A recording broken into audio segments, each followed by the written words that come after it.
disgusting things I've done as an alcoholic. If you're new here, my name's Amanda. I am a recovering alcoholic. I used to drink vodka and take kratom all day, every day for about 3 years straight. Kind of picking up from the last discussing things I did video on where my boyfriend decided to leave me because I could not stop drinking and I couldn't get it under control, and I still chose to continue drinking. If you watch the video all the way through, you know how it ultimately ended. But just in case you haven't watched the video, go watch it. So after we broke up, I went on a huge bender. I completely disregarded all cares. I cast every concern and restraint aside at this point. You know, I went from really being apologetic and heartbroken to being very angry, upset. I felt rejected. I felt abandoned, even though it was completely my fault. But, you know, I had to be the victim, right? So I was really irate that he left me. I could not handle that aspect of the breakup. He and I had been texting a little bit, but I had already made my mind up that, you know what, it's better that I'm alone. It's better that I'm by myself because I just want to drink myself into oblivion. I had my son, so there still was that I was hanging on to.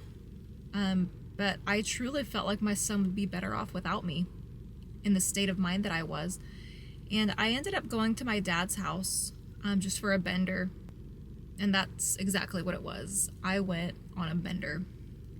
And I was there, and all I could think about was how much I missed my boyfriend at the time, Patrick. I got so drunk, I experimented with other drugs while I was there.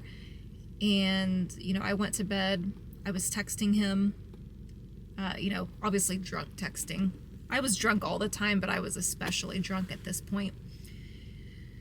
Got up the next day. I was so hungover, I could barely manage to drive home. I actually can't put into words how hungover I was. I drove, 2.5 hours home, still drinking, still nursing my hangover.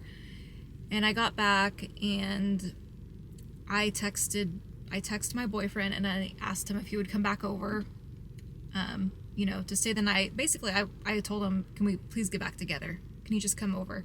So he came over, brought me a strawberry milkshake, and we didn't talk about anything.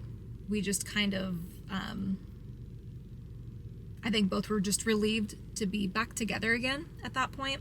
But I had in my mind, I was going to plan out a negotiation with him because I knew the subject of me drinking would come up again.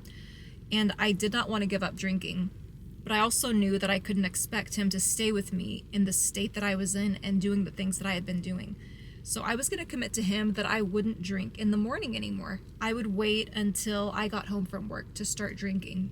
It's so outrageous that would even be a conversation. So that morning, he came over on a Sunday. That morning, Monday morning, September 11th of 2023, Patrick begged me not to drink. And I told him I wouldn't. And I had done that so many times. I had promised I wouldn't, I will not, I won't, I swear. But this time, I really wanted to try to make an effort. So I didn't drink that morning. I was driving to work and I decided to take the back road. I was almost to work. I could have thrown a rock at my office. But I was listening to an audiobook and I wanted to get to the part that I liked. So I took a back road to take the long way around. I was still hungover, honestly. I had a stop sign and it was a 4-way street. I thought it was a 4-way stop sign street. I stopped and I saw a large SUV on my left side coming. And in my mind, they had a stop sign. So I thought, I'm just going to go. So I went. They were going about 55 miles an hour. They T-boned me.